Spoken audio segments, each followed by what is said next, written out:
السلام عليكم شباب. طبعا واخيرا كملت الغرفه وكملنا سيت اب كامل لها من الداخل. فاليوم راح نصورها لكم انا وزار، راح نصور لكم الشاشات، الكيس، راح نصور لكم الرفوف، المنتجات اللي جبناها على الرفوف، الاضاءات وكل شيء داخل الغرفه راح نصور لكم بالتفصيل شيء ورا شيء. بهذا الشيء انا ما اقدر اصور لكم وحدي، فاكيد جبت ازهر راح يسالني مثلا شنو نظام الشاشه، شنو هيك، هاي الاشياء اللي راح يقدم لنا اياها ازهر. فلهذا السبب جاي تشوفونه قدامكم. راح نسوي مراجعة كاملة. راح نسوي مراجعه كامله ويلا تعالوا ويانا. سد زيكو. شنو بعد؟ شباب راح نسوي مراجعة الأقوى سيت أب بالعراق، وسعر هذا السيت أب $10,000.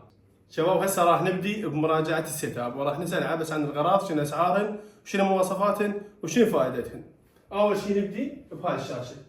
هاي الشاشة شنو سعرها، شنو فائدتها؟ طبعا نزل هاي الشاشه مواصفات ضعيفه 60 فريم، لكن فائدتنا للتعليقات، لذلك انا جاي مخليها بالطول. يعني بس تقرا بيها تعليقات. فقط للتعليقات هاي، لا اكثر، للتعليقات، للدعم، هاي السوالف، دنيشن ما دنيشن، تمام؟ حلو فاهم. ايه بالضبط. زين هاي الشاشة اللي بصفها. الشاشه الثانيه مواصفات كلش عاليه، لان هاي راح العب عليها العاب، راح افتح بها بث، يعني كلش راح تفيد الشغل كله تقريبا على هاي الشاشه. فلهذا السبب انا اجيب الشاشه ضعيفه وشاشه بمواصفات يعني عاليه كلش، حتى شكلها منطوي. حلو. راح اوضح عنها بالتصوير باقي يعني الفيديوهات، وراح يكون شكلها كلش واضح. ايش قد كم فريم تقريبا تدعم هاي الشاشة؟ 165. ما شاء يعني الله. تخيل تلعب بوبجي 90 فريم او 120 فريم، هاي الشاشه 165 فريم، اذا العب عليها بوبجي 165 فريم. ما شاء الله. زين الكاميرا. الكاميرا لوجيتك، نوعيتها لوجيتك.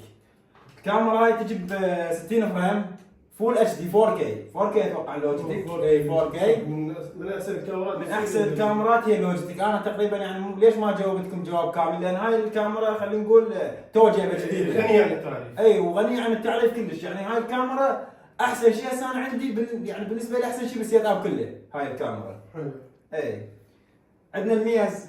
اي الميز. الميز جاي بضاء ليد يمين ويسار، شكله كلش حلو ابيض، وانا اختاريته ابيض لان انا السيت اب فقط ابيض واسود. ما شاء الله. يعني سيت اب بشكل كامل كله ابيض واسود. وراح نصور لكم الباقيات هسه، الكيس والكرسي. هسه راح نجي لاهم شغلات بالسيت اب، وهن الكيس والمايك والكرسي. مثل ما جاي تلاحظون وانا الاحظ يعني عبس يعني ايش عندك ويا اللون الابيض؟ اكثر الشغلات عندك بالسيت اب باللون الابيض. طبعا هو ناس يسالون يعني قبل لا اراويك او نسوي مراجعه عليه، يا اخي هاي ادخل غرفتي قل ليش كله باللون الابيض؟ اي والله جاي الاحظ كله باللون الابيض. انا احب اللون الابيض والاسود، يعني اذا تجيب عنسويه يصير شكل كلش حلو، مو تحسه مو هوسه. يعني اذا تجيب هواي الوان تحس شلون يصير هوسه. زائدا اذا الابيض واسود اقدر اتحكم بيهن، يعني مثلا هسه مطلع الوان بنفسجي، هاي راح تصير الالوان واحده حلوه. صح. فاهم شلون؟ يعتبر اللونين الاساسيات. اي هن اللونين الاساسيات، يعني الابيض سيد الالوان والاسود سيد الالوان اثنين. فنجي للكيس. هسه ما نجي للكيس، سولفنا عن المواصفات، النوعيه. كان ينشر ليش ما كارت الشاشه ار تي اكس، تمام؟ 4060.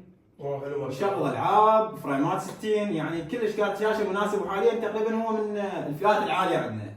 حلو. والهارد والرامات. الرامات 30 يمكن او 32 اتوقع. 32. اي 32. وهاي الباورات اللي جاي اشوفهن على مود دايحمه. حلو. وهذا شكله قدامك، شكله كلش حلو، شكل الكيس الخارجي ابيض والالوان وهاي. حلو كلش حلو ما شاء الله. هسه نجي للكرسي. الكرسي انا اهم شيء الكرسي. اهم شيء الكرسي، هو الراحه النفسيه طبعا. يعني صحيح. انت اليوم انك تيجي تلعب بالحاسبه فما تجيب لك كرسي ب 7000. صحيح. اكيد هذا الكرسي مناسب وشكله حلو يعني، ومثل ما جاي تشوفونه. شو رايك بيه؟ حلو. هاي جميل. والمايك جرب. ما شرحت عن المايك. اجي تجرب والله. ما شرحت عن المايك. المايك القعده فول. المايك طبعا هذه تقريبا مو الفئات العاليه، لكن هم اختاريت اللون اسود او ابيض فقط. حلو. اذا كان ما احب الالوان، تمام؟ حلو ميكس الالوان. اي حلو. هذا المايك بميزه العزل، صوته جدا واضح، يعني انا شريته اكثر من هالاشياء. من هايبر اكس هذا المايك. من هايبر اكس، شركه هايبر اكس. حلو. هي افضل شركه تقريبا، يعني شنو افضل شركه تقريبا؟ هي افضل شركه. هي الافضل. اي عندنا بعد هنا شنو باقي؟ السماعات. زين السماعات شنو شركتها؟ سماعات هاي سماعات لوجيتك، يعني سماعات جدا فخمات وصوتهم كلش حلو وعالي، واسمعكم اياه ان شاء الله، تمام؟ وهم اختاريت مثل ما جاي يشوفونهم باللون الابيض وبه نظاره كلش حلوه. هاي متغيره طبعا اذا شغلهن راح اظل تتغير وهذا شكله. وعندنا هنا اضافات بعد بسيطه مثل هذا الجاتو. هاي الاشياء تفيدني بالبيت خاف واحد يسال شنو. عندنا الماوس والسماعات هاي مكانهن بالميز. همين هايبر اكس. ايه جبنهم ولا خلي شغلهن. سماعات هايبر اكس هم كلش يعني حلوات وصوتهم كلش واضح. ما شاء الله. الحين بتجميعتك انت البراندات مختار من احسن البراندات بالسوق. هن الابيض والاسود والنوعيات يعني خلينا نقول مناسبه. صح. هسه نجي لمرحله الديكور. اشرح لنا هاي التفاصيل شنو، هاي شنو فائدتها؟ عندنا هنا جبت لنا مجسمات او اشكال العاب، مثلا عندنا هاي دراجه باتمان، اشياء كلش حلوه فخمه يعني اشكالها حلوه. احب اللون الاسود والابيض مثل ما قلت لك. هسه مثلا رفوف بيض جبت لنا اشياء سود على الاغلب تمام. ومثل ما جاي اشوف قعدات مو صحيح؟ قعدات فيها الالوان. اما ذن في باكجات مثل الباكج مال هاي يعني ما عندي مكان او شكله حلو فخليته على هذا الرف تمام. وعندنا هاي الاسود واحد هنا وواحد هناك صايرات تمام على كل رف.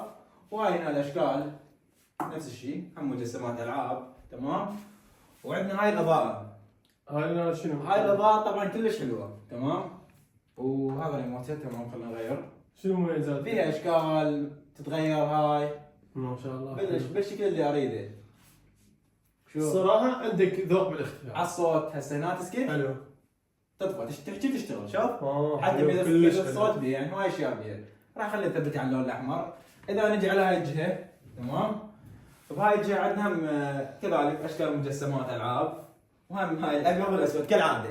الابيض والاسود هو عباره سيت اب ابيض واسود. بالمناسبه هو ميكس على اللون الابيض والاسود. عندنا عندنا جوستيكات مال البلاي حلو تمام. وهذا شكله. على بس اتوقع هاي الجهه انت كلش تعبان بيها ومرتبها اليوم راح يصير وراك بالتصوير صح؟ بالضبط. وكذلك ما مخليها هوسه ومخلي بيها وايد اشياء. لا واضح. مخليها صافيه يعني فقط اضاءات وبدون اشياء وبدون هوسه. راح بهالضلع يصير وراي. انت واضح المتابعين وانا استمع لك. وهاي هسه هنا عندنا يعني مجال حلو. هذا الشكل اكس مثل ما جاي تشوفونه بها اضاءه. وهاي ثانيه كذلك. وهاي الاضاءات تتغير الوانهن. خليني اجيب الريموت مثلا. عندنا هاي شوف الوان تتغير.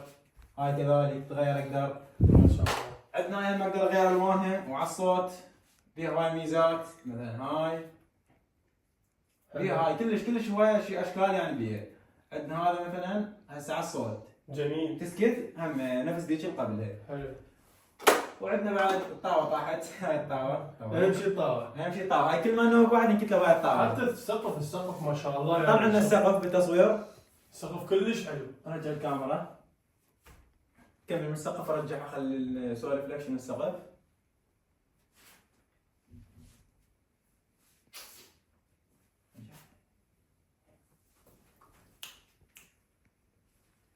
مثل ما شفت هذا شكل السقف. هم الاضاءه بالسقف هم تتغير تمام. وهذا سيت اب مالتي يعني سيت اب خلينا نقول مو من الدرجه العاليه كلش القويه. فقط سيت اب متواضع. وهاي الغرفه فقط للالعاب يعني حتى ما انام بيها بس حلو. ولا اضم بيها ملابسي او اي شيء خلينا نقول. فاهم شلون؟ وهذا هو. هسه لهنا وصلنا لنهايه الفيديو. شو توجه كلام؟ اول شيء اشكرك لان يعني جيت وسالتني وهاي تمام. تستاهل بس تستاهل. وضح المتابعين اكثر. ثاني شغله انه هذا السيت اب انا بديت فيه من الصفر تمام. يعني تخيلوا كانت عندي شاشه 60 فريم هسه صارت 165 فريم.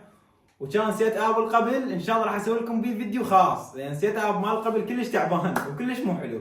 والحمد لله والشكر هذا تطور ووصلت لهي المرحله. ومثل ما شفتوا كل شيء وضحت لكم بالتفصيل. واتمنى من كل شخص يعني متابعني او حلمه يصير عنده سيت اب يصير عنده احسن من هذا لان هذا مو اقوى شيء اكو اقوى من عنده. واتمنى لكم كل التوفيق وقولوا ما شاء الله ببدايه الفيديو. ويلا حبايب تتوقع ايش كم لايك يوصل هذا الفيديو؟ 10000 لايك. يلا شوف قدها توصل 10000 لايك. باي باي. بس